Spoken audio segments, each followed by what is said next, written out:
Have you got like a schedule of what you're going to ask? Or? Who, me? Schedule? No. I haven't got a clue.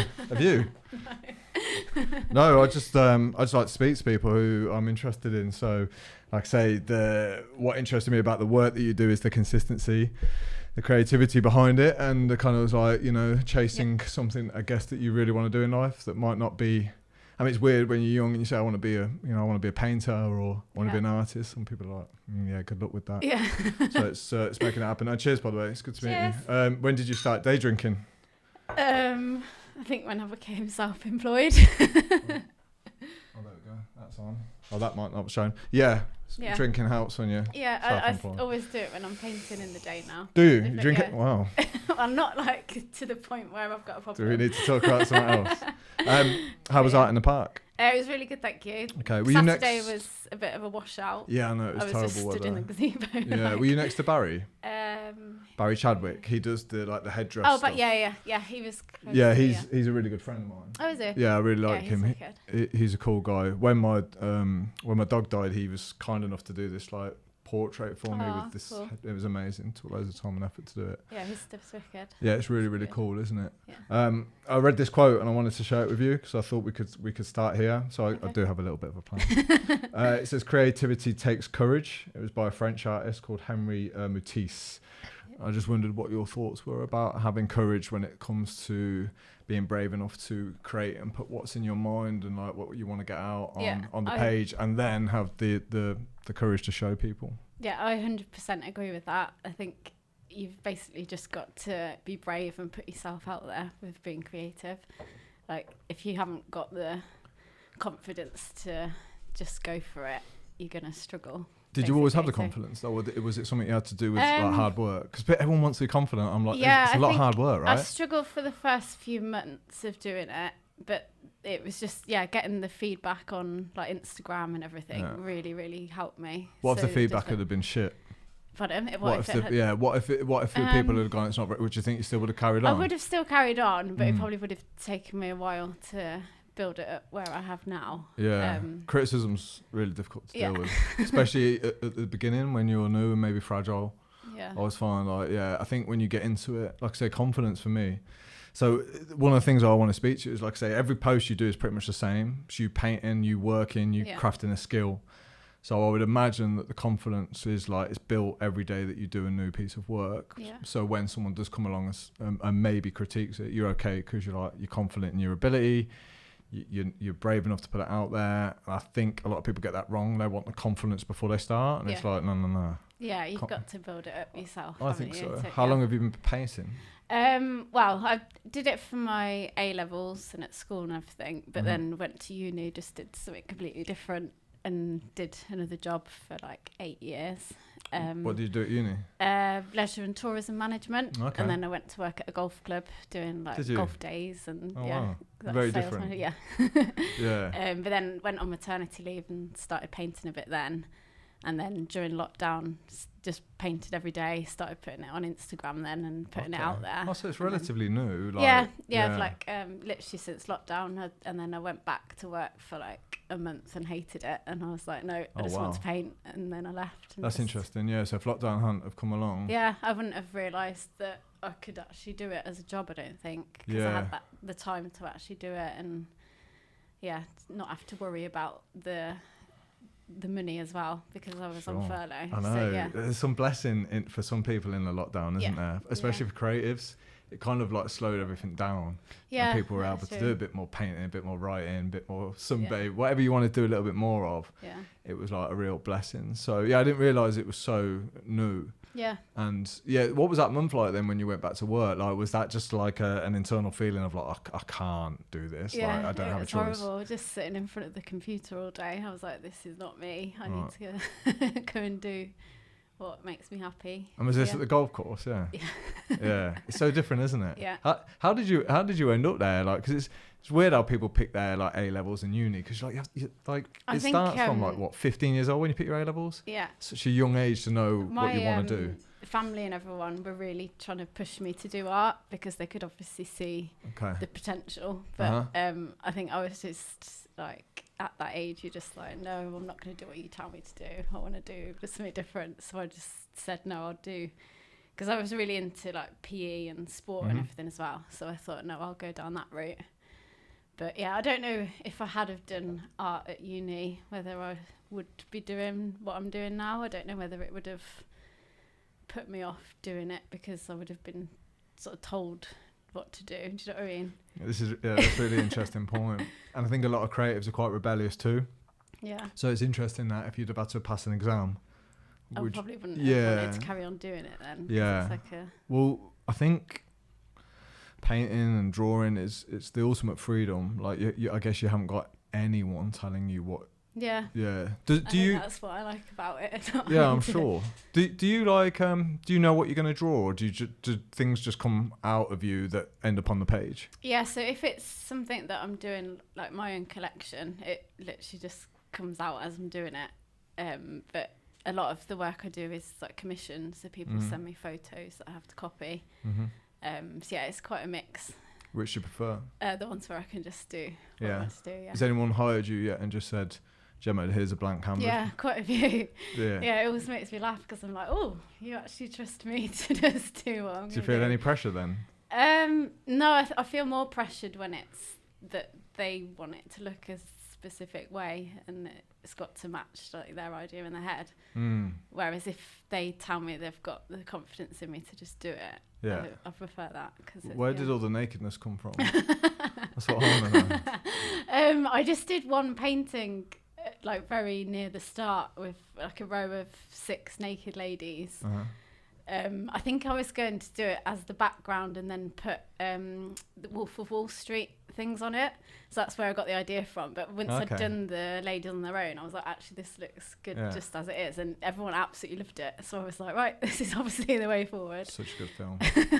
Such a good film. It's definitely in my top 10 films. Yeah, I think it was just the reaction I got from that one. It made me realise that that's what people want. Everyone wants to see nudes. When did you suddenly realise? Did you realise you had a talent for painting, or did again? Is it not about talent and it's about you just kind of like playing and being creative, and then realising after a while you were getting better at something? Yeah, I think it was more just that I really enjoyed doing it. But yeah, like I said before, it was the sort of feedback that I got at the start.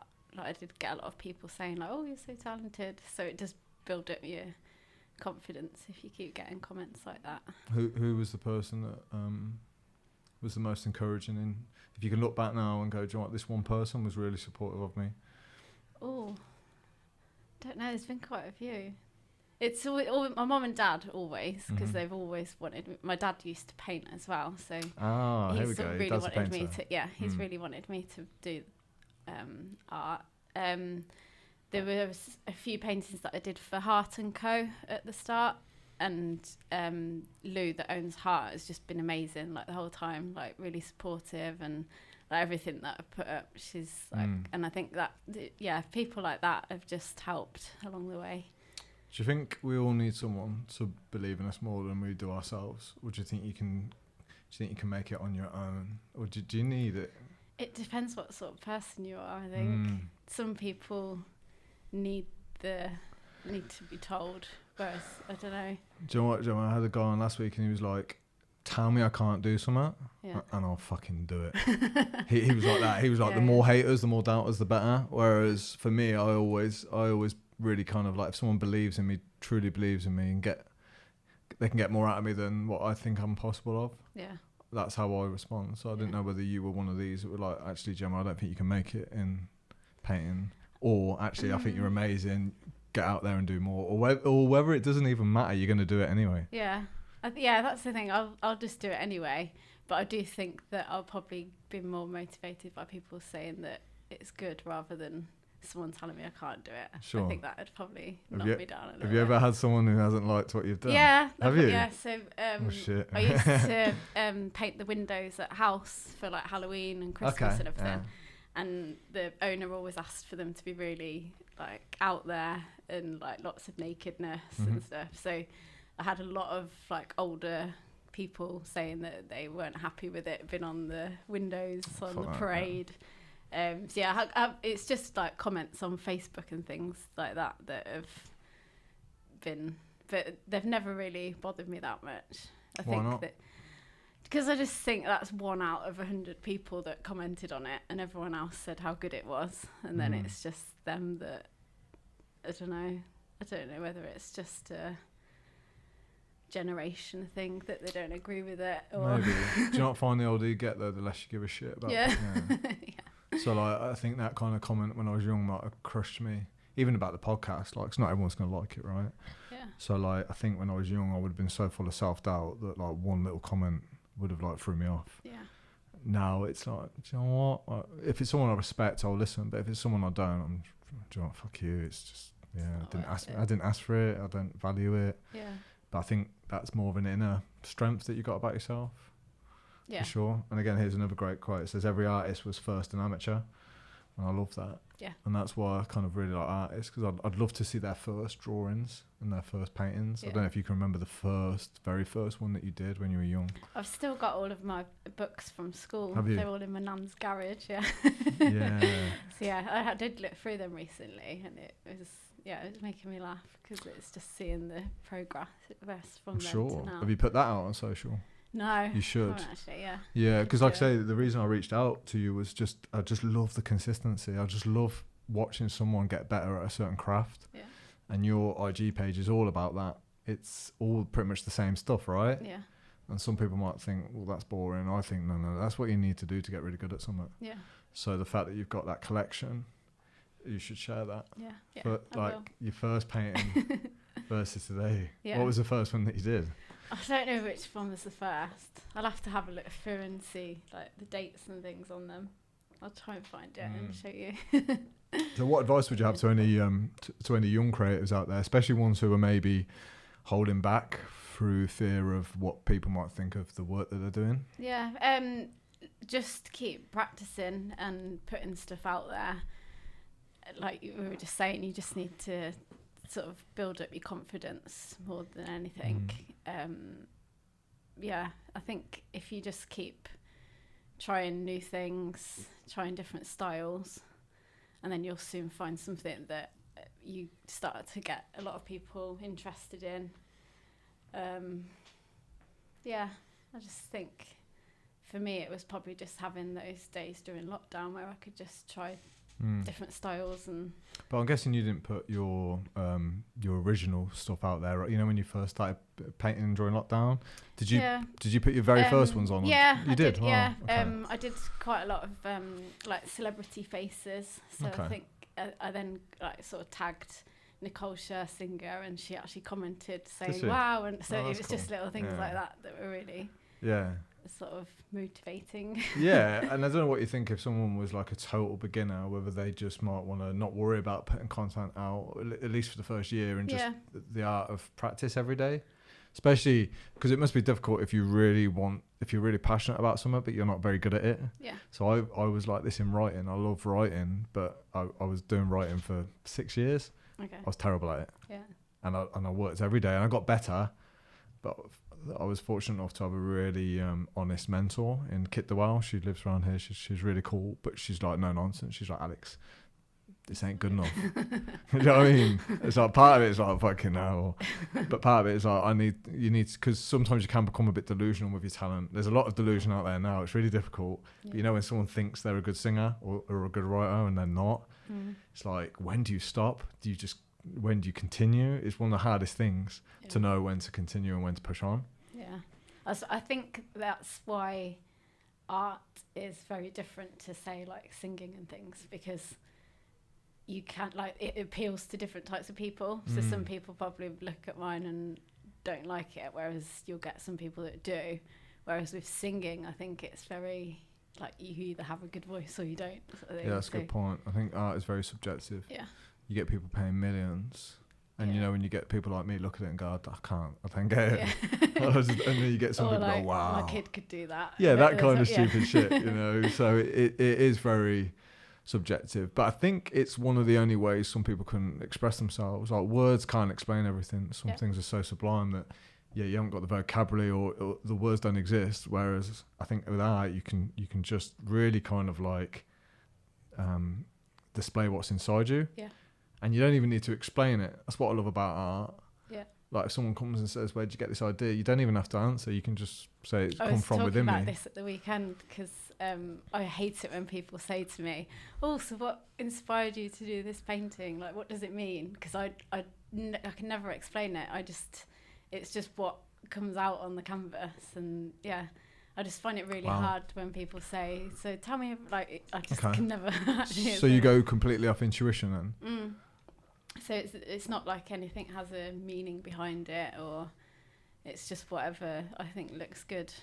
Do you not get ideas like when you're sat there or having a shower or after a few beers and you go, "I'm gonna paint that"? Yeah, all the time. Yeah, but it's like it never looks how like it will just come out on the page. It's never so it's not sort of planned. Right. So the first time you see it is on the page, not in your head. Yeah, so it's weird. I get like the idea, but I probably don't know what it's actually going to look like at the end. That's fascinating. It's hard to explain. Well, Stephen King does that. He writes books. He's like, "I don't know what's going to happen next." I'm like, "What do you mean?" He's like, "I'll make it up as I go along." Yeah. And then you got some authors who are like, "No, I've got everything plotted out." And I don't know if the artists are the same. Some artists say, I hear them say they have it in their head clearly before they display it, and then some artists go, "Fuck knows what I'm going to do today." But I think that's the beauty in it. It's just so creative and so individual that there are pretty much no rules. Yeah, it's just whatever you want to do. Yeah, and whatever you feel like doing. But that does, like, we'll go back to the original point, like, the word authentic is thrown around so much. I don't think many people are authentic. I think it's really difficult to be authentic. Really difficult. Because I think we're all made up of influences, aren't we? Who we're born to, how we're brought up, who we listen to, our environment. So that all contributes to who we are. So to find out what's really within you, whether art is a way of doing that, and you say to someone, "Here's a pencil, go for it," whether that is one way of finding out who you truly are without all the external influences, I don't know. Maybe. I don't know whether my nude paintings would show how I'm feeling or thinking. Well, they must be coming out for a reason, though. Yeah, that's what I mean. I don't know why. It's just, I think that's. See, that would drive me mad.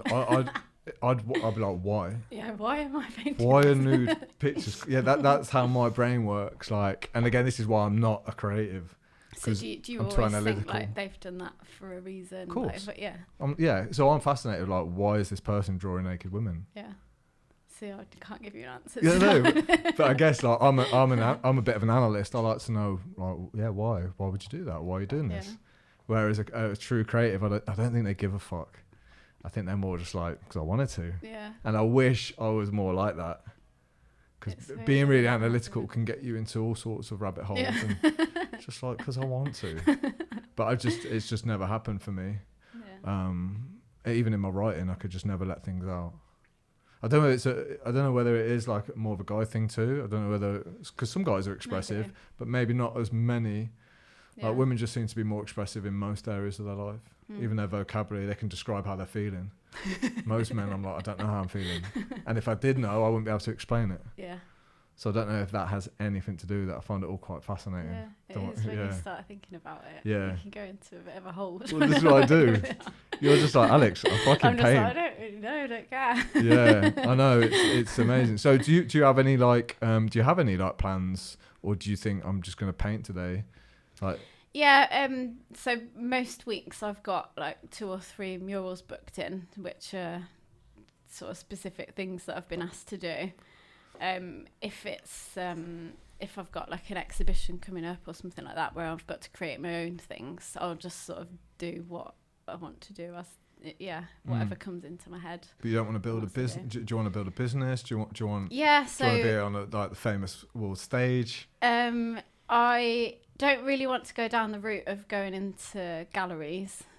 I'd rather try and do it on my own. So I'd love to have my own studio and gallery one day. That's like the goal. Would you? But I don't want to go down the route of going into galleries where it's a mix of other artists. So you just want Gemma's work on the wall? Yeah, I just want a shop with my name on the front. Yeah. Wow. So you have got an image in your head of where you want it to go, I'm getting a camper van next month, and I'm going to get my logo and everything on the side of that. And I'd love just to, like, the idea of travelling around the UK, like sleeping somewhere the night before, then it's painting amazing. somewhere. In There'll be a naked woman on the side yeah. of that van. I know there will. Fucking obvious. I'll be like, there's Gemma, I've there's already Gemma's done van. the design. It's gonna have a. I did a the bit of Scotland 500 a couple of years ago. Oh, that's what I really want to do in it. It's amazing. Yeah. You would not believe you were in the UK. Yeah. Seriously. If the weather's good, even better. Yeah. It's stunning. I don't know if you've done that yet. No, that's Is that what you're gonna do? the goal once I've got there. Amazing. And if you've got your own camper van, just your creativity will probably go to another level. Yeah. So quiet. Yeah. So amazing. And whether that will influence, I can't imagine that it wouldn't not influence what you paint. Yeah, I saw something the other day that said creative people need time to just sit and do nothing. And I was like, actually, that's so true. I've never really realised that I do that. I think I will just sit there sometimes and it looks like I'm not doing anything. But actually, you know, some people need to write stuff down. Yeah. Whereas with me, it's just like, I'm just sat there thinking. No, you're right. You grab a bottle of beer, right, one day, and you just do nothing. Yeah. Like I live in Stratford, so I can go and sit by the river. Yeah. And the moment I try really hard to fix something is often the moment I get stuck. Yeah. Like if I'm like, right, I want to come up with the next great idea, I'm like, nothing. It's when I'm just chilled, having a beer, messing around, A walk or something. you know, when you think of playing with a dog, whatever the fuck it is. I'm like, oh shit. And I think the key is to catch that idea. We were talking on the last podcast about how ideas can come to you, but you can lose them so quickly if you don't save them and act upon them. I mean, how many people do you always hear say, oh, I've always wanted to do that, or I'd love to do that. And I'm like, why haven't you? Or why haven't you experimented with it? So it's just taking those ideas. But you're right. Like, this is why I found it hard to give up cigarettes. Yeah. I fucking love smoking. Have you always smoked? I smoked when I was young, yeah. Okay. I smoked from probably 15. See, I've never tried one. So we should have brought the first one's but, disgusting. I think I'm quite an addictive person. Amazing, I think. So even it's better. good that I haven't, because I'd probably Trust me, you get past that first one's disgusting. You're like, what am I doing? Yeah. That's Why, get past it. Well, what it is, it's I don't know why. It's just I think it's something to do with the breathing that I've read. Like you take big deep breaths and it's really good for you. Yeah. Obviously, it's just, you know, you So smoke. you could just do that anyway. You could just do that, but even just it's weird. Even the holding of a cigarette and seeing the smoke. I suppose it's a comfort thing in the end. I don't know. I can't explain it to you. But it's the same with alcohol. Sometimes it just does something to your brain. Yeah. And you can reach different levels. A bit like drugs, right? It's like they can take you to a place that it seems really difficult to get to without it. Alcohol's number one for me. I think there's a nice sweet edge after about 2 beers where you're like, I'm not pissed, but I don't give a fuck as much as I did 2 beers ago. So I'm a little bit more creative. It's like that's when the best. So I could just do what you do and just do that every day. Yeah. I don't do it every day. That's not what you said at the start. You said, I think you said every day. I just said it's quite nice to have one if I'm painting at home. Yeah, I don't know if I'd be able to just have one though. That's one of my problems. Yeah. Like they're so nice. But no, it is. It's some people. Some of the best people are some of the best creatives, the best writers. They're alcoholics. Stephen King was right off his head on drugs when he was writing his best stuff. One of my favourite bands, Keane. They did their best album when he was an alcoholic. Oh really? Yeah, and then he got sober, and his work weren't as good. Yeah. So it's interesting, isn't it? So it's like if you stop drinking your beer each day, you're just like, what's happened to Gemma? Her work's gone really shit. But yeah, so you've got. So how do you now have a plan to work towards that gallery, or is your mindset just fixated on keep putting out good content, keep doing good paintings? Like, do you have a plan? I just at the moment I feel like I just need to try and, like I said, hopefully when I get my van, I can sort of travel around to different towns and get my name round in different areas as well. Oh, okay, so I feel like it's all like local at the moment, so it'd be good to. Yeah, all your work's in like Lem area, right? Yeah. Oh, so that's the idea. So you'll take the camper van and you'll take work with you. Yeah, just sort of do like similar to Art in the Park. There's different fairs on in different areas. That's just really cool, sort of pack everything up and go to one of them. Has this been a dream for you? To get this van? Yeah. Is it? I bet you're excited. Well, like, I bought a van like a year and a half ago, and I was going to convert it myself. Okay. But it's just not happening. So I'm like, right, I'm going to sell that one and get one that's already done. What, you were going to do everything? Yeah. Are you like a really good DIY person? Well, obviously get help with the electrics. I was going to say, I wouldn't know where to start. So what's the van? Is it Volkswagen? No, a Sprinter, Mercedes Sprinter, because they're bigger, can fit more in them. So you're going to kit out with bed, electrics, kettle, shower, everything. So I can properly live in it. Yeah. So you'll be able to go. That's the ultimate freedom, right? Yeah. You're a homeowner. Yeah. So you're going to have 2 homes, basically, and you'll just go off whenever you want. Yeah. Wow, isn't that cool? That's the dream. That is the dream. Yeah. I think that's a really cool thing to do. And I've got my daughter's 6 as well, so it'd be cool to just get her to come along with me whenever she can. Is she a painter? Yeah, she loves it. What does she paint? Well, just whatever I paint, she'll just sit and copy me. Does she? That's really, really cool. Yeah. I wonder what, like, how old are you, can I ask? 33. I wonder what, can you imagine if she, like, as a 6-year-old, if you just keep painting, how good you're going to be? Yeah. There's so many things I look at. I know it's not really helpful to do this. So I'm 38, so I look back and go, fucking hell, if I'd have... Yeah, there's so many things I started. I started piano, guitar, Italian, started so many things. Mine's with sport. I had so many different sports going on, and I always think, imagine if I'd have just concentrated on one of them. Yeah, I think for you though, you've probably found your thing. I don't know whether you get that thing of like, I was meant to do this. Yeah, I think I do now. You do? Yeah.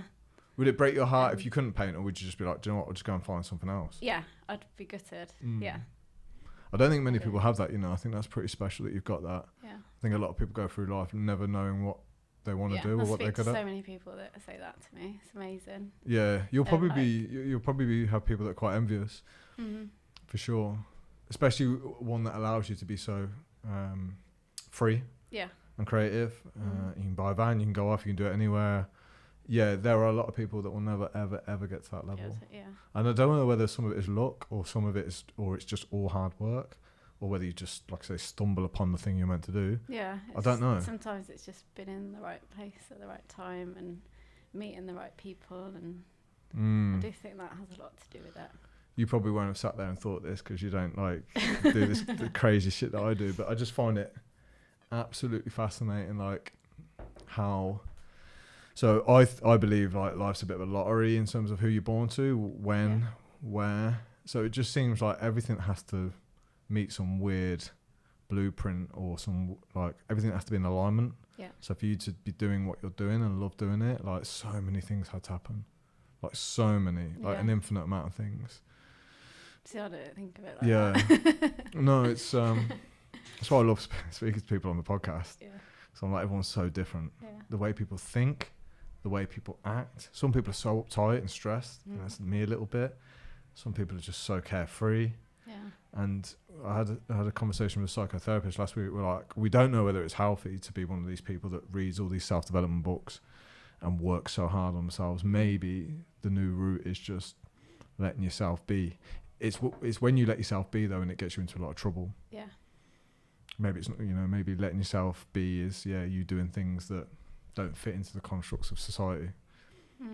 But then I think that's sometimes what gets your name out there and makes you do well, especially with art.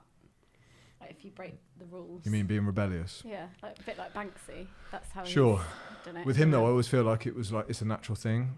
Yeah. I think when you try and be rebellious for the sake of it. Yeah. Do you know what I mean? Like, there's a lot of people trying to copy him. Of course, and why wouldn't you? He's one of the best, right? Yeah. It's why it's hard to have inspirations in life, because you're like, I love them, but then you start finding you become like a cheap version of them because you're trying to do what they do. This is what I mean about being authentic. It's so fucking hard because there's so much out there that you can be inspired by. Yeah. That you're like, well, how much of that is just carrying me? Yeah, copying me. Yeah. And I think it's natural to do that. I don't know what you think, how you would encourage someone to find their authenticity, whether you would shut the noise out and say, actually, I don't need inspiration, I need to look within, or whether, I don't know what you would think, how you would encourage someone to be authentic with their work, with their painting, with their voice. I'd say you definitely need to have inspiration from other people as well. I think it would be very difficult to just do it all if you just stop looking at anything else. I think you always need someone to inspire you. Do you think? Yeah. You don't think you can do it from within? Maybe. I think I'd struggle personally. What do you think authentic means? Just so a lot of people say to me now that they can see that I've got my own like style. So people see my work and they know that it's mine. So I think that's probably I don't know. That's probably how I'd take it. That I've sort of got my own look that people know. Well, I've never really thought about it in that way, in terms of, like you said at the start, you don't really know what you're going to draw. Yeah. So that kind of tells me it's authentic. Yeah. Coming from within. But I heard this thing, it says, like, to be authentic, you've got to be able to tell the truth and create what you really want to create, not what you think you should create. Because I wonder how many people create in the hope that it's well received, it sells, it does well. So it's not really what you want to create, it's what you think. Yeah, other people. Yeah, which again, it can happen subconsciously. I could never get away from that in my writing. I always knew people were going to read it. Yeah. So I always felt like I had to justify some things. I don't know if you heard of Charles Bukowski, famous writer and poet. He just did not give a fuck. Yeah. No filter. He would write something down, and you wait for him to explain how he could be so horrible, and he just doesn't.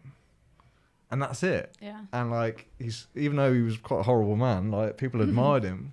Because he just said it. He just said it as it was. Yeah. He was a fucking down and out alcoholic. You know, had multiple relationships with loads of different women, but people loved him because he was just unfiltered. Yeah. People like that these days, don't they? Rather than if it's a natural thing. Yeah. Like I say, I don't know how much of it is now forced. People know that it's like, so they become. Yeah. But you're right. There is something very appealing.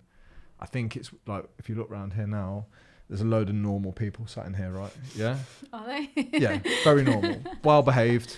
Yeah. You know, do their job, probably go home, look after the family. But I think within everyone, we always look at people like a Bukowski or a rebellious artist, and part of us wants to be them. Yeah. Yeah. Yeah, it's like when you're watching boxing and you've got men in watching the fighting and they're screaming, going, but that part of them is in that fighter. Yeah. And I think it's just what we want, what we wish we could be. Yeah. Maybe we don't have the balls to be it. Or maybe it's just not us, but there's a part of us. Yeah. Everyone's a bit rebellious. Do you know what I think? Yeah. No, definitely. Yeah. I think I definitely am. Because like I was saying before, I've always just wanted to do the opposite of what people have told me to do. You'd be easy to motivate then. Yeah. So if you want you to do something, just tell you to do the opposite. Yeah. Wouldn't you? That's what I mean. Like, once you know that about someone, you can learn how to motivate them. Yeah. I love that. What caused you to be like that? I don't know, really. I don't know whether I'm like it with everything. I don't know whether it was just the whole, like, career thing. That, yeah. Maybe I just struggled at school with being told what to do. So that maybe made me... Yeah. I've coached a lot of guys like that. The moment you tell them they have to do something, it's almost like you have to get them to want to do it versus feel like they should. Yeah. So I guess no one tells you to pick up a paintbrush. Yeah, I just started doing it myself when I had spare time. And no one tells you what to paint. If I was doing it at uni, I don't think I'd still be doing it now. I always have this phrase that I said, I'm unemployable. Do you feel like you're unemployable too? Yeah, probably am now. You sound it. I can't imagine now you being in a 9-to-5 job where someone goes, you have to clock in at 9, you have to clock out at 5, you've got an hour's lunch, you've got 2 15-minute breaks. I'd be like, really? Yeah. Yeah, I used to work, I worked at AXA Insurance in Tesco. I did, yeah. Tesco was fine because you had the freedom. You could walk about. AXA, you had to clock in and out for a piss. It was the most depressing time of my life. It is, I couldn't believe it. Yeah, I'm not saying that it's wrong to live like that, but for me it was very wrong. I don't know how people do it. Yeah, and that's I speak to so many people that really want to do something like what I've done and start something on their own, but really struggle because there isn't something there like the being able to paint.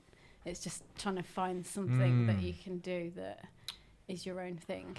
That's what I mean. You're quite... I don't know whether you are blessed or whether you've just worked for it. I don't know is the answer. But I think what I'm hearing you saying is that people want to do something, but they don't know what to do. Yeah.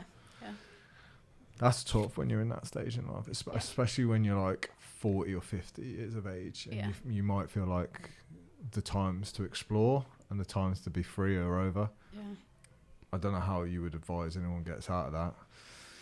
I suppose, like with me, I just started doing it for something to keep me busy. So like maybe start something as a hobby rather than looking at it that it's going to be your career. Has to be, doesn't it? Yeah. Because otherwise you put too much pressure on yourself, I think. Yeah. I think that's one of the issues. People go from step 1 to step 10. Like they go, right, I don't want to be in this job. I wish I could do something else that would fund me a lifestyle. It's like, that's cool, but how about you just paint every night for an hour? Because if you can't do that, it's never going to happen, I don't think. But it's tricky when you don't know what you want to do with your life. Yeah. I'm kind of fortunate. But mine, it's weird, like, you sound like you were brought up in the paint, with your dad being a painter. Like, me, it was slightly different. I had to suffer a lot to kind of find out what I wanted to do. Okay. So pretty much like the breakdown I had was the turning point for me, where I was like, I will never do anything other than this kind of work, because it's so important. And I think that's cool in life, when you reach a point where you go, I will never do anything other than this, and I can dedicate all my time and effort and energy to it. But if I didn't know anything that I wanted to do, I don't even know where I'd start. It's just thinking of like, I don't know, some people just never find that thing that they probably would absolutely love. Yeah, maybe that's what it is. They're so caught up in the 9 to 5, haven't got the time to explore and find other things to do, maybe. When anyone says they haven't got the time, I guess, like, it's hard for me to say because I haven't got kids and stuff, but if you're time poor, I always like to think, like, well, where are you wasting it? I'm sure most people waste time. I do. I'm guilty of that. You know, scrolling and stupid shit like that. I'm like, could you really not get an hour out of your day if you stopped wasting time? Same with money. Yeah. If you're money poor, like, we do waste and money. Exercising as well. I get so annoyed with people that say, oh, I haven't got the time. And I'm like, you have. You just need to make it.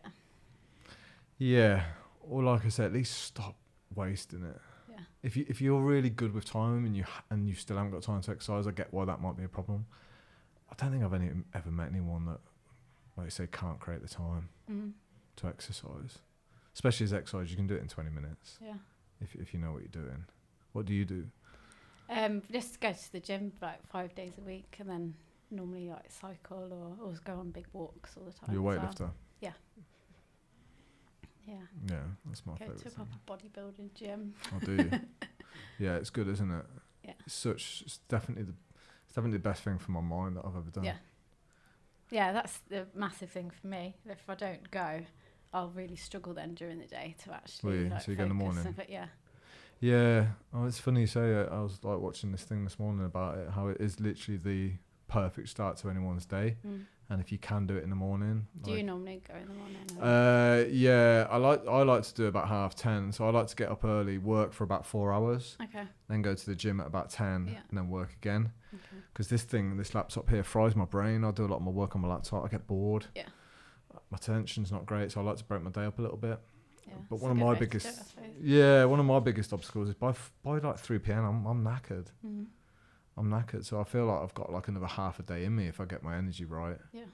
So I don't know, but again, since lockdown, I've been working on my own a lot. I don't think that helps. I like being around other driven people. Yeah.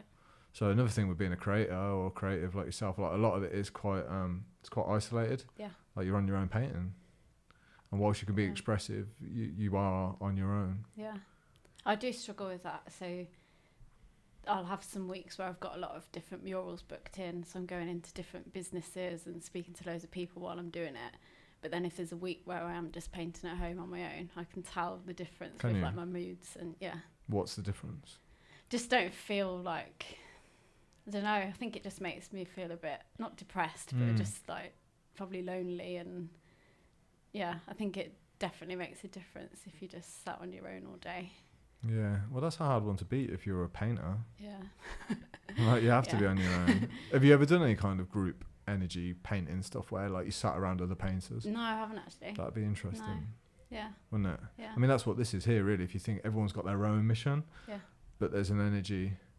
But I get distracted here. That's another thing. There's a real balance point of being like around company and energy, but then being totally distracted from the work. Can you imagine if you were painting every 5 minutes someone come up to you and you'd be like, just let me, because you get in flow, don't you? I get distracted anyway, even if I am on my own. Do you? You distract yourself? Sit still. So like, I'll start a painting for an hour, and then I'll be like, right, I need to go and do something else now, and then I'll start another one, and I've got like 5 on the go. Is that what you do? Yeah.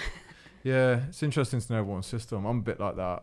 I've worked out I have about 40 minutes of good work in me. Yeah. Yeah. Before I have a little break. It's funny, isn't it, when you like realise how long you can focus for before you. Yeah. I used to think it was quite sad, but now I'm just like, it's just the way it is. But there's so many distractions now. And like you say, even if you turn your phone off, you'll probably find one. Like I'll go and put the kettle on all the time. I might have had a cup of tea just 5 minutes ago. Or I'll go for a piss break and I don't really need one. Yeah, I believe it's a super... If you can be a focused person, I think you'll get ahead of the game. Yeah. Definitely. Because no one can focus now. Nobody. Yeah. Like, look around. Yeah. Everyone is distracted. Yeah. And I'm like... This is the debate I have in my head. I'm very conflicted. I'm like, well, look, that's what life is. Being around people and being distracted and being in communities. Or I'm like, no, do you want to be the person that can really like become good at something? But that becoming good at something like art, it's a huge sacrifice because you have to give up things to get good at anything. I don't know whether you've ever considered what you would give up to do that. Like to have your own gallery, to be the best painter, you might go, friendship circle needs to reduce, social time needs to reduce, travel time, I need to paint more. I kind of have done that in a way. I used to go out all the time, as you know, like nights out and things. Don't do that anymore. I find that I'll have a better week working if I go and do a big hike at the weekend. Yeah. If I go out at the weekend now, it just screws me over for half the week. So I have like made sacrifices in that sense. Have you done any of the mountains, any of the 3 peaks? Yeah, done quite a lot of them. Want to do, trying to think what was on my list to do. Have you done Nevis? No. You done Snowdon? Yeah. You done Scaffold? No. Okay. That's go and do that. That's wicked. It's quite short, but it's quite steep. Yeah. Depends what weather you get as well. But there's no better feeling. Yeah. It's amazing. Honestly, so fucking cool. Yeah. We got 60 of us up Nevis and down for charity, and it was just one of the best days. Snow's always on the mountain at Nevis, but it was glorious sunshine. It makes no sense. So I'd love to do Nepal. I'd love to take on Everest. And the fact that you could die is just even more exciting. Serious. There's something really weird in a challenge where there's a lot on the line. Yeah. I don't know whether you get... Yeah. I don't know whether you get that. Like, if you've ever been out hiking and the weather's terrible and it's slippy and it's dangerous. Yeah. Oh, yeah. When I did Snowdon last, it was just complete ice. Everyone was sliding back down because it was just... It's even better, isn't it? Yeah. Yeah. But one of the guys we went with was just holding on to the rocks to get down. No way. Yeah. What route did you do? Can you remember? Is it the pig? Yeah, the pig. Yeah, it's not too bad, that one. But yeah, I think life's a bit like that. Like, you want some stories in your life. Yeah. And to get stories, you kind of have to do things that are a little bit like uncomfortable. Yeah. Do you know what I mean? Like things that could go a bit wrong. Yeah. Nothing worse than looking back at your day and going, it was so safe. Yeah. You know, and some of my days are like that. You know, I went to Costa for a coffee in the morning, did some reading, and I'm like, where are the stories? Yeah. What have I done? Yeah. So those times, like, we got stuck up Nevis, and there was a snowstorm. We went in January. It took us 12 hours to get up and down. It was a nightmare. And at times, some of the guys were like, are we going to be all right here? Because, you know, people die in these avalanches on Nevis, and there's these big... But I was like, that was such a fucking cool day. Yeah. And those are the days that you remember forever, weren't you? Well, I'm still talking about it now, and this was like 3 years ago. So you're right. It's like, I think we want certainty and comfort. And then when you get it, it's like, it's a bit boring. Yeah. And I don't know, I think boredom brings out the worst in people. Yeah, definitely. Doesn't it? Yeah. Like, my partner's just started base jumping this year. Yeah, that's a bit crazy. Yeah, I think I probably wouldn't have really realised. Is that when you fling yourself off buildings and stuff? Yeah. Don't like. I've probably watched I've watched. Have you seen Along Came Polly? Yeah. Yeah. There's that guy that they're trying to insure, and they can't insure him because he's always got his base jumping kit with him. Oh, so they'll be in a meeting and he'll just look up and go, "Oh, I'll be back in a minute," and he runs to the top and just flings him off. But yeah, so it's off like mountains. Oh, once you start doing the wingsuit jumping as well. Those guys are fucking insane. Seriously. But yeah, I think if I was just like watching him do it from the outside, I'd probably be like why? But like, because I hear what he thinks about it, like it's just that. What's his reasoning for doing it? Just that like excitement of like you just said, it's like if you're gonna die today, and like it's just he gets a kick out of that. But do you not think we need to do that shit to remind us that we're alive? Like, isn't there anything safer that you can do to get kicks? Like, serious? Yeah. Like, I get it, but it's also like quite crazy to do that kind of stuff. Yeah. Like, I don't know if I'd want to go to that. I mean, I don't know. Yeah, you're saying I need the craziness, but not that crazy. Yeah, it's weird. It's like I don't know what it is. We all look. I think we all need a mixture of like some calm and some chaos. If it was like that every day, and you were base jumping and doing that every day, too much. Yeah. But occasionally, I think you need that feeling to escape. Yeah, and you get reminded when you're on the mountain. There's just something that you put your phone away. You don't worry about work or money, or your girlfriend, or the relationship stress, or what. You just forget all of that. And it's frustrating because like it feels so good, but then you go, well, why don't I do it more often? It's kind of, you have to kind of like, I do anyway, remind myself what's good for me every day. Yeah. Otherwise I get caught up in this rat race in here. Yeah. Do you know what I mean? Yeah. It's just like staring at a screen all day. Knowing that 40 minutes is your like max, and making sure you split it up so you go in the gym during the day. Yeah. Cold showers are good for me. Yeah. Sauna, anything that's. I think being in the sea is the main thing for me. That's the best feeling ever. What is it about being by the seaside? I know. It's just the smell, the fresh air, the something different. I just light up. That's what I mean. I could live anywhere. I was down in Brighton a couple of weeks ago. It's just nuts down there. But just having the ocean. Yeah. And it opens up a whole new world of activities as well. Yeah, that's the thing. You tried surfing? Yeah. We used to go every year. Jesus, that's hard. So hard. I didn't even get on the board, you know. What? Because you just kept going. Yeah, I couldn't. To get on the board, you have to obviously lie on it and then jump yourself up.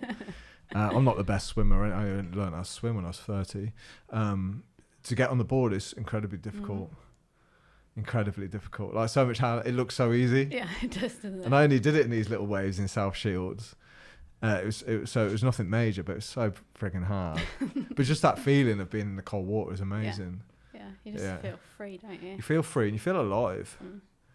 That's what I mean. You get so trapped in your own world, in your own head. You forget that there's other things out there. Yeah. That's why a camper van is like, for me, it's just permission to remind yourself every day that there's other things going on. Do you know what I mean? Yeah, there's more out there. There is. That's why I can't lock myself in a room like this all day. I'd go nuts. Because I know I'd become it after a while. Do you know what I mean? Yeah. I'd stare at my screen all day, then I'd stare at my phone, then I might put TV on at night. And all of a sudden you're just someone who's been staring at a screen all day like a robot, man. Yeah. So I'm like, you have to get out there. I think anything you can do that gets you off a screen is a good thing. Yeah, massively. So I don't even let my daughter have an iPad or anything. I literally, if she wants to do something, I'm like, right, I'm going outside. Yeah. Any activity outside. What do you do when you're busy and you need to distract her? It's quite easy, really, because she's at school when I'm working most of the time. But if there is a job where I've got to take her with me, I'll just get her to actually help me. So when your daughter's at home, it's playtime. And yeah, but cool. Yeah, there's quite a few walls that I've painted, like at the terrace, and she's done loads of the leaves on there because I was just getting her to help me. And so, yeah, it's just getting her actually involved in it. She asked for a phone just. She did get like a play one, but only to like pretend to call me. It's not like she wants to sit and like watch videos on it. You're gonna let her on social media? Not till she's like 30. Yeah. Why not? I just see what it's like for girls growing up now compared to what it was like when I was. It's so different. Like I'd much prefer to be a 90s baby. I just think they're very obsessed with having to look a certain way, and it's, I don't know, I didn't care about that at all growing up. I was such a tomboy. So seeing girls now that at that age full of like full face of makeup, and I'm just like, oh. Do you think we're any different now, 30-year-olds? What do you mean, as in what? Do you think we're any different? Yeah. Do you not think we put out our best self on like social? Like, would you put one of you looking shit on? No, that is true. You've got me there. No, I wouldn't either. But I also know how important it is for me to still do the tomboy things that make me feel like me. Like I haven't got wrapped into this world of thinking that I've just got to behave a certain. I don't know. It's quite hard to explain. It's very difficult. I'd be terrified if I had a young child right now about. Yeah, I don't think I would want them on social media. Yeah. I don't think I would want them on. It's weird though when some people say that, but they post their kids all over social media. So I'm like, well, what's the difference? Yeah. Or do you know what I mean? If you don't want, I get that, but it's hard because you kind of want. You've got to. I guess you've got to allow them into like some normal way of living, right? But it's like, no, I get it. I don't know what I would do. I would want to delay it for as long as I could until their brain was at least kind of mature and formed. Because it's hard enough as an adult to control all that stuff. I don't think you're going to beat it. So to let a kid on it. It's the whole like comparison thing. So like, I suppose for us at school, it was just all we really compared was like different toys that we had compared to our friends, whereas now I think it's very much like looks and everything. I get here's the problem though, Gemma, there's a lot of inspiration online too. There's a whole mix of like good and not so good. So the only reason we're having this conversation is because I saw your work on IG, so it's got a real useful part to it. However, we're old enough now to probably know when we're wasting too much time, to understand when we're following someone and it's not making us feel good. But as a 7-year-old, a 13-year-old, a 15-year-old girl, it's much more difficult. So I think as a parent, you'd like to think you know better. It annoys me when this is bypassed. Of course you know better, you're an adult. This is why when a 10-year-old says they want a sex change, I'm like, hold on, they're 10. Like, just give them time, you know. You kind of know a 10-year-old isn't capable of making those kind of decisions. Therefore, I do think it's important that you try your best to monitor what information I think so. I think so. Same with boys too, you know. If they're watching fucking porn at age 11 and it's some of the most horrific stuff they can get their hands on, that's going to affect them for their life. It's an imprint. We know how susceptible young people are. So I think you've got to be very careful. So this is why being a parent is frigging hard. Because you want to prepare them for life too. You don't want them to be protected from everything. But it's like, well, how do I do that? Or whether you just let them learn all their own mistakes. I don't know. I haven't really got any. No one's got the answer to that. No. What's been your biggest setback or obstacle that you've had to overcome? Maybe in life or just maybe in your professional and creative career. Like, is there anything that you think was like a bit of a turning point for you, or having to get over it so that you could get into the position that you're in today? I think the only thing that I have found quite difficult is the whole timing with school and having to fit things around having a child, because I think if it wasn't for her, I probably would just be off all the time doing stuff. But I think that's probably the only thing that I've struggled with. Has it made you a better person? Having a child? Yeah, definitely. Yeah. I'm trying to think why I think that now. I think it's made me less selfish. Yeah, I would imagine that would happen. But and I think it's made me try and do things in a fun way all the time. Rather than taking life too seriously. That's a great point. I think they always say kids do that to you. They reinstall a certain amount of play into you. So like, I'll find myself just dancing like an idiot in the kitchen, whereas if you're on your own, you probably wouldn't ever. Well, I find even having a dog kind of, having my own dog kind of made me it made me more responsible as a man. Because I think everyone thinks they don't want responsibility. But actually, you do need it. It's the thing that gets you out of bed. You do need it, And then having a dog, like you play with them. You speak in a stupid voice to them. You buy them silly little teddies and play throw and catch and tug of war. And you become, it's very, this is definitely something I need to work on. I take life way too fucking seriously. As you can probably tell. Like, it's all, So I think thinking into everything too much. I don't think it's that helpful. Not always, anyway. There's some things you have to think about. You can't just run purely on just fucking emotion and stuff. But I think play is something. I think again, it's just. I think men are worse at that kind of stuff. Men and play just doesn't seem. It seems a bit of a weird combination for me. Do you know what I mean? But I think kids force you to be more playful. Same as dogs. So I just need to get some kids and some dogs. I'll be alright. And I think both as well make you talk to more people that you probably wouldn't as well. You know, if you go on a dog walk, it's mad how many people you end up meeting with. Like, if you're on your own, you would probably just be like, hi. Whereas if you've got a dog or a kid with you, you end up having like a really good chat with someone that you wouldn't normally talk to. I stop every person who's got a nice dog, especially if they've got a puppy. Seriously. I have to with my daughter. She's like, "Can I stroke your dog?" Yeah, kids love dogs. Every person Would you ever get one? We've got a boxer. Oh, they're the boxer. They're mad. Yeah. Well, is it a brindle or a red? Brindle. He's quite chilled for a boxer, though. Is he? Yeah. What's his name? Bilbo. Bilbo. Yeah. Is that the daughter who named him, or you? No. My partner had him before. Bilbo, wicked. Yeah, boxers are amazing, but they are like what I don't think I've ever met a chilled boxer. Yeah. Yeah. It's when he's got a ball, he goes crazy. Yeah, they love balls, don't they? Yeah. What breed is yours? Well, I had a French Mastiff. Oh, okay. So I don't know if you've seen Son and Hooch. Big. Yeah, I think I have. Big, huge, slobbery thing, like massive. He was 80 kilos. Yeah. Big boy, but such a beautiful boy. Yeah. Oh. Yeah, he was only 6 when he died. Oh, really? Yeah, everything went wrong all of a sudden. Like his hips collapsed. He was a nightmare from day one. He had check this out. I pick a dog who's got alopecia, seasonal alopecia. His eyes were bad, his ears were bad, his paws were bad. Oh. So he was always. Oh no, it cost me a fortune. Yeah. Yeah, I did the maths. I reckon I spent about 12 grand in 6 years. God. Yeah, I mean, he was worth. I loved him to bits. But that's the thing; they're just worth it, aren't they? They are. But then again, when he passed away, like I lived in Iceland for 6 weeks. I travelled. All things that I wouldn't be able to do. Yeah.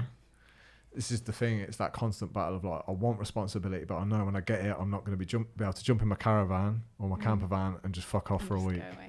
So it's everything comes at a sacrifice, because if you've got that life, it means you probably haven't got many responsibilities. Yeah. And if you've got a lot of responsibilities, it means you've got good things in your life, but you can't just fuck off in the camper van.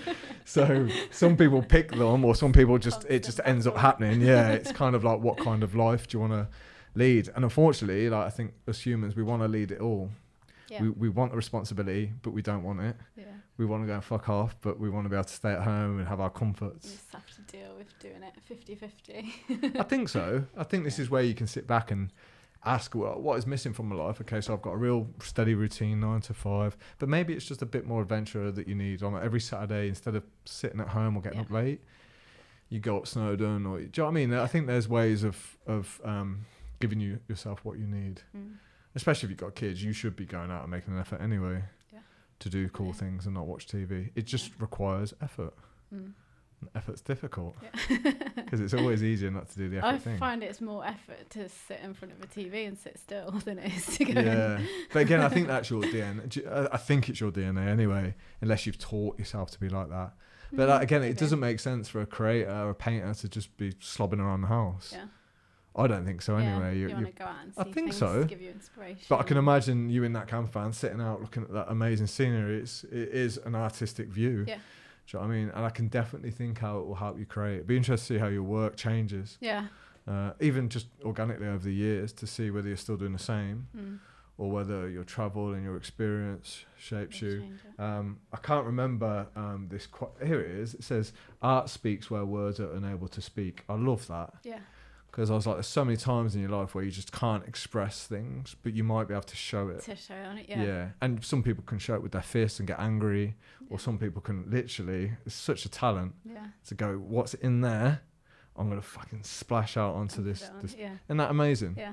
To be able to do that. I always find it really interesting how some people learn by like looking at pictures, but whereas some people learn by like actually seeing the words. I always find that really fascinating. Say that again. So you know, like some people will learn by seeing it visually, right? Whereas some people have to actually like hear the words and see.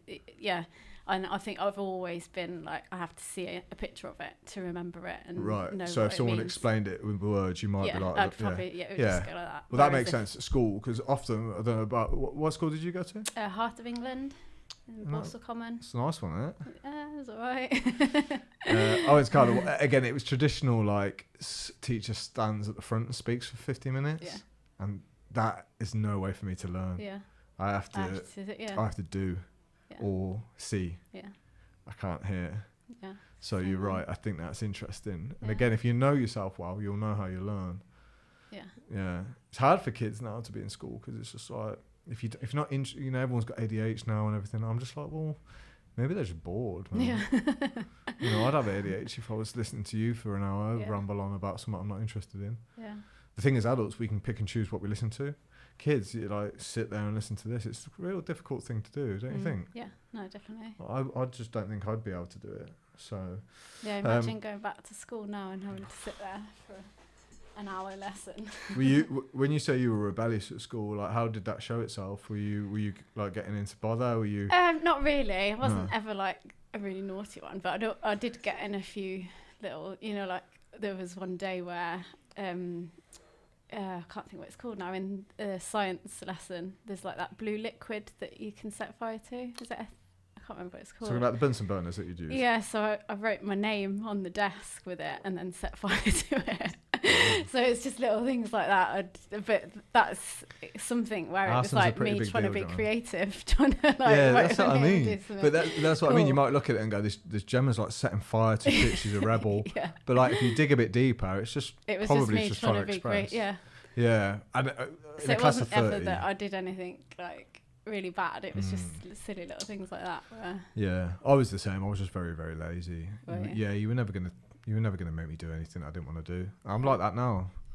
Yeah, you can't make me do anything I don't want to do. I'm like a mastiff in the dog world. Yeah. If you try and get me to do something, I don't want to do it. And if I do it, I'll probably get 5% effort. You know what I mean? Whereas if you want to do it yourself, then I'm the opposite. I'm like, I'd rather die than not do it. Yeah. You know what I mean? It's very extreme. It's like either fuck you or... School wasn't good for you then. Nah, school was terrible for me. And I was very different, but I was scared of everything at school. Everything. Oh, yeah. I was brought up in a very sheltered home, like where discomfort was just not the thing you wanted to head towards. It was all about safety. Yeah. All about safety. So then, as a man, I'm terrified of everything. So I had to condition myself how to deal with that stuff. So it was like teaching myself how to be a man when I was like 20. It's quite a hard road, actually. It's good though, because you, like you said, that you want to do things that are sort of living on the edge now. You've obviously for sure made yourself get to that point yourself. I had to. Well, life's really, if you shrink your world down too small, it becomes really intolerable. It's very boring. So I mentioned that I didn't learn how to swim till I was 30, because when I was young, I went swimming once, went under when I was very young, panicked a bit like you do, you know, and then I got scooped out the pool and was told I never had to go back. Oh, really? Yeah, so like all of a sudden you're like 18, you can't swim. And then you go, well, I'm not doing that. Yeah, so it's like 30. I signed up for this SAS thing, and I was dreading that going under the water and swimming through a tunnel. Yeah, I couldn't sleep. It gave me nightmares. So I was like, I'm going to have to go and learn how to swim. And eventually I was able to swim down and get a brick off the floor and do all this stuff that it was just terrifying. But I know the benefit of like... How did you feel after you'd done it though? Good. Yeah. I mean, I still don't like it, but it's that knowing that you're not made of glass is good, and understanding that fear is just like, it's quite normal. Some people can be brave enough to go through it. It's like the first time you put a piece of work out on Instagram. I know it's very different to like swimming under a tunnel and anything, but the what's going on inside your body is still quite similar. It's a fear response. It's like, oh my God, people are going to judge me, or oh my God, I'm going to drown. They're different things, but they both still create fear. Yeah. So even doing things like, you have to do things that are uncomfortable, otherwise, imagine just living a life of total comfort. How shit would that be? Yeah. Honestly, how shit? You'd never do nothing. Yeah. You'd be bored to fuck. Yeah. And imagine getting to the end of that and looking back and just realising you've got no exciting stories to share or tell your grandkids. You know, granddad told me some exciting stories. I haven't got any. Yeah. So, really? Isn't that boring? Yeah. I've never thought of it like that. I do something weird. I meditate on my death every day. You do what? Meditate on my death every day. What do you mean? So I'll sit there in the morning for 20 minutes. Yeah. And this is what I do. I think about when I'm going to die and how. Do you? Yeah, check this out. And then I think how I would... So I know it's true. I know I'm going to die. Because some people like... I know it sounds weird, but I knew I was going to die. But do you ever really think about it and think it's going to happen? No, I don't think it's going to happen. Nor did I. Right. So I was like, well, how can I speed up my urgency? Because I'm living life sometimes like I'm going to live forever. Yeah. So I'm like, well, I don't want to live like that. So I was like, okay, I'm going to have to remind myself I'm going to die. Then I meditate on the fact that everyone around me is going to die. This sounds morbid, but so my mum and dad, for example. That's how you start your day every morning. Yeah, but now that I know my mum and dad are going to die, I'm like, okay, we'll fucking spend some time with them. Yeah. It doesn't make me worse. It makes me better. Yeah. Then I meditate on like, okay, if you really know you're going to die, how would you live today? Yeah. Would you say yes to this beer? Little things like this, whereas the old me would have gone, no way, I can't have a beer on a Wednesday afternoon. So that's how you sort of... Just little things. But your life gets better by doing all these little cool things. Someone says, do you want to climb a mountain? Yeah, actually I do. Versus, what if it rains? I've just never heard of anyone doing it that way around. Like most people write down what they're grateful for every morning. No, that won't work for me. That don't work for me. I've got a weird thing. The only way I get grateful for summer is to remind myself of what it'd be like if I didn't have it. Yeah. Cold showers are amazing to remind yourself of how good hot water is. Yeah. Do you know what I mean? Yeah. I like to do some charity work, and when you see kids who have got cancer at 4, that's the only thing that really hits me. Mm-hmm. I'm like, oh my God, they're not going to live. And you're moaning about this. Mm-hmm. If I just sat there and did and just did the right thing, yeah, it does. Yeah. So for me, gratitude, you have to go down the painful road and remind yourself that like your parents aren't going to be around forever. Mm. So it makes me more grateful for them now. And that's a bit of a warped way of doing it. Yeah. But I think everyone. I think it's the thing. I think everyone should remind themselves they're going to die, because most of the shit you worry about's so irrelevant and unimportant. Yeah. Yeah. Isn't it? Isn't it? Yeah.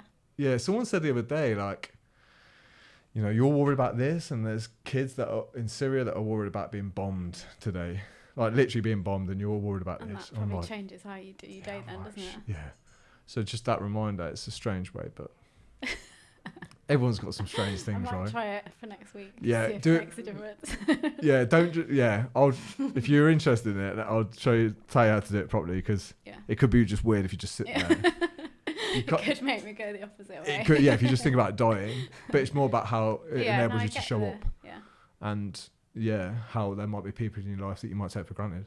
Yeah. Just we all do it, don't we? Mm. Do you know what I mean? So I'm like, that kind of works for me. So what's next for you? So obviously you've got these big plans, but like, is there anything exciting in the pipeline? Anything you want to do? I know you've got your camper van ready to go. That's good to go. What else? Soon. I'm doing a charity catwalk show next month. Okay. With a tailor, Clementson Church. I know nobody. Honestly, I know nobody. Honestly. I'm going to be painting on some of the suits and coats. Wow. And then we're doing a catwalk show. It's like an auction. So that's going to be really cool. And then, I've just got lots of murals booked in for the next couple of months now. Yeah. So, just making my way around lots of other places, putting my stuff on the walls everywhere. One of the downsides to like not scrolling on social media, so I'll post and go, so I'll just post and delete the app. Yeah. You kind of don't, I don't kind of put my eyes anywhere else. Yeah. I just try and focus on what I'm doing. That's the downside though. Yeah. There's all this stuff going on, you don't really know about it. So that sounds pretty cool. Yeah. What else is in the pipeline? I think what else I've got lined up. This camper van's going to change your entire direction, I think right? that's probably what I'm thinking about most at the moment. Quite jealous, actually. Yeah. I went on a really good retreat. I think it was in May or June in Croyd, Devon. Mm-hmm. And there was like a little art fair on, and like I just kept seeing loads of different bars and restaurants with empty walls, and like cool places that would look good with something on the wall. And the whole time I was there, I was just thinking, it'd just be so cool to just pop down here for like a week and just get my stuff out there. That'd be cool, and go somewhere else. And what was the retreat? So it was mainly like a surfing retreat. So we did surfing lessons, and then did fun. Like yoga, breathe work sessions. So, nice. So it was really good. Oh wow! And then just camped for 3 nights. So it was cool. Yeah, I just went on one in the Lake District. They're a really cool thing to do to get away, aren't they? Yeah. I like the sound of your one though. It sounds much more really fun. Good. Surfing, yoga, and then hiking as well. We did each day. So what company was that? Can you remember? It's a girl called Laura that runs it. She's going to be changing the name of it for next year, so I don't really know what it's going to be called yet. That's a cool thing to do. Yeah, she's done it for the last sort of 3 years, just once. Was it busy? There was 11 of us there, I think. So yeah. Yeah, that is a really cool thing to do, isn't it? Yeah, it's wicked. It just sort of reset me as well, ready for when I came back to. Yeah, I get that. I think those little reset. I don't know how often you feel like you need one, but maybe once every 90 days to 6 months. I think it's good. Yeah. to do something that's a Maybe bit of even less than that. Do you reckon? Yeah. Depends. Yeah, it depends what's going on in your life. But I think maybe even once a week, just having one day. I know a lot of people have just one day a week where they just switch their phones off and forget work, just go out. Do you tend to do that at the weekends, or do you still? I've got much better. I take every Thursday off now to spend with my mum and dad. Yeah. Because that's important to me. I mean, it's quite impactful on the business to have a Thursday out and then a Saturday, sometimes on a Sunday. But when you work for yourself, as you know, like Sunday for me, sometimes I can work all day. But yeah, if friends ask me to do something now, I always try and say, yeah. Yeah. But to do that, you got to finance it as well. Yeah. Yeah. And I know you can do really cool things that don't cost much, but I've got my eye on some cool stuff. Like I really want to visit Texas next year. I do. South Texas. Yeah. I don't know why, just red meat, beer. People always get freaked out when I say this, but I want to play around with some guns. You have to play with some guns. Yeah. Proper boy thing to do. Is Texas the place to go to? Yes, Texas is definitely the place. It's crazy there. Yeah. Yeah. America's nuts. Just went to San Francisco. I did, yeah. It's crazy. It's really crazy. Yeah. And I want to do a lot of travelling. It's really good. Like I say, I spent a lot of time in Iceland. I love Scandinavia.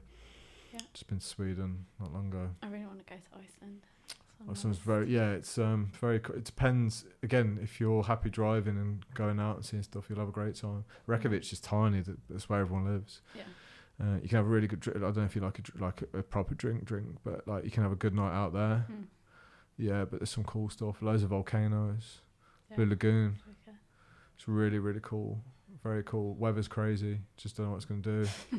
Depends when you go. You can get 20 hours of sunlight. You can get 0 hours of sunlight. Really? Yeah. It's a very cool place. Cool people as well. Yeah. Yeah. It's on the list. Yeah. What else is on the bucket list?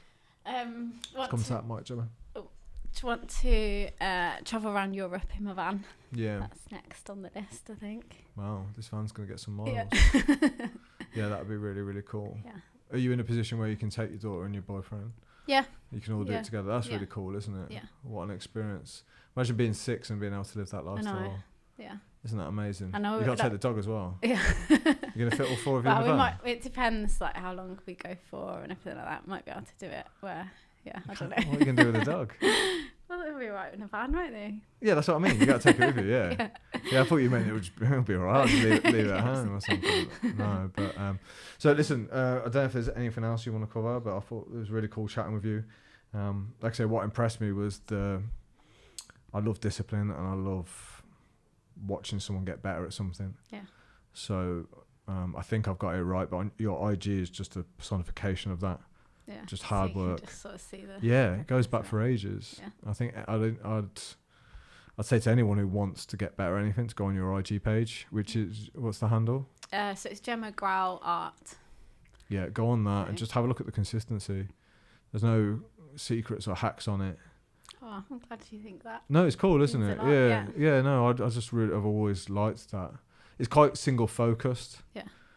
And I think that's quite impressive, especially in today's day and age. Yeah. And like I don't know if you've gone back, but your work, you can see. It's changed. Yeah. You can literally just see a timeline of how you get better at something, and it's really hard to be a newbie to anything because you're gonna suck. Yeah. Do you know what I mean? Yeah. If you've never done something before, you have to be cool with for at least 6 months being shit. Piano, shit, guitar, shit, and these fingers are really not piano fingers, but you know what I mean. Whatever you do, so it's like you have to almost be willing just to stick with it for maybe a year at least. But life is short, so you kind of you can fall into this thing of wanting to try everything. Yeah, it's hard to know what to try. We spoke about this. Yeah. It's a bit like a food buffet. It's like you kind of want to have different things. And you get excited about all the different things. Yeah, but if you ever, like I say, if you ever want to get good at painting, you can't paint just for one day and then go and do something else. Yeah. So I think you have to pick your sacrifices and say, right, I'm going to paint, which means I might have to shut 99 doors on other things. Yeah. But this door's great, so I'm going to go through it and try it. Yeah, that's so true. What do you need to work on now in order to become what you would call a better person? This is our traditional. Oh no, this gets this gets people thinking. Yeah. Oh, that's a really tricky one. Don't know, you're making me think that I need to start doing this death meditation thing now so that I appreciate things more. I don't know whether I need to start looking at things in that way or whether that... Well, I need to decide if it will work for me or not. Well, let's take all feelings and emotion out of it. We both know it's going to happen. Yeah. So it's not like an if or a but. So I would think it would be silly not to at least face up to the fact. Yeah. So that it can make your life more precious. And by the way, I always think like most people think they're going to live to that 80. Not everyone does. Like, do you know any horror stories about people that die in their 30s, 40s? I do. Yeah. It happens. Or their 50s, or their 60s, or they're pretty immobile, they can't walk very well. So we kind of have this, I'm here till I'm 80, and I'm like, don't be so sure. How would you live your life if you were just here until you were 45? And that's just really, like I say, it's really helped me. Because now when I have Christmas with Mum and Dad, they're 70. They're 70. And I shouldn't be so ignorant to think that I'm going to get the Christmas after. Yeah. So I'm like, what if this was our last Christmas? Yeah. How would I speak to them? Would I be on Facebook? Or would I be talking to them? Yeah. So I think it's a good thing to do. Yeah. You'll know whether it makes your life better or worse. Yeah. As long as it doesn't send you into a pit of depression. You're like, we're all going to die. You'll notice that I've just disappeared. Yeah, or your art will become really dark. There'll be no colour in it. It'll just be black and white. Just fucking really horrible. Yeah, but, okay. Well, no, I completely get it though. I've never ever looked at it. So is the answer to that question, you'd like to get better at being more grateful? Yeah, I think so. Yeah, and just not worrying about silly things. Okay, like what? I don't know, just maybe something someone said to me that's annoyed me. Or that will do the trick. Just, yeah.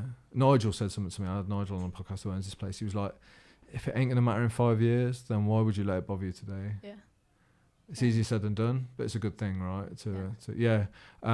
I'll send you the little list of how it's done. Okay. And try it for a couple of weeks. Yeah. And you might not even notice it until you might just notice you're doing something one day and you might think, or you might be with someone, you just notice paying them a bit more attention. Yeah. It's not strikingly obvious. Yeah. So you have to kind of look for it. I can see how it works for you though. It's helping me, but I'm naturally, I think me and you are quite different. I'm naturally quite a negative person. Yeah. So I have to almost go down that horrible dark route. To realise. Yeah, it's fucked, and I wish I wasn't, but it's just how I've been since I can remember. Yeah. So I kind of have to make things dark so that I can see the light in it. Because I can go down the hole. Well, nothing matters because it's all going to end. I can easily go down that way, and you can't live your life like that. Yeah. Can you? That's why I'm worried. Should I try it or not? Yeah. So the idea is that it would, it would make you go, I've only got 50 years, therefore I'm going to try and make every minute count. Yeah. That was fun. Thank you. Thank you for encouraging me to... for having me. You're welcome. Thank you for encouraging me to day drink. I'm going to... maybe I should try that for my own creative uses. You try that and I'll try it. No, I had a blast, and good luck with everything you're doing. Like I say, thank you. I really like it. I think it's really cool, and I think you're a good... We spoke about inspiration to anyone who's trying to get better at anything or take a business off or be brave enough to be creative. They should go and check your stuff out. Oh, thank you. Thank you. Cheers.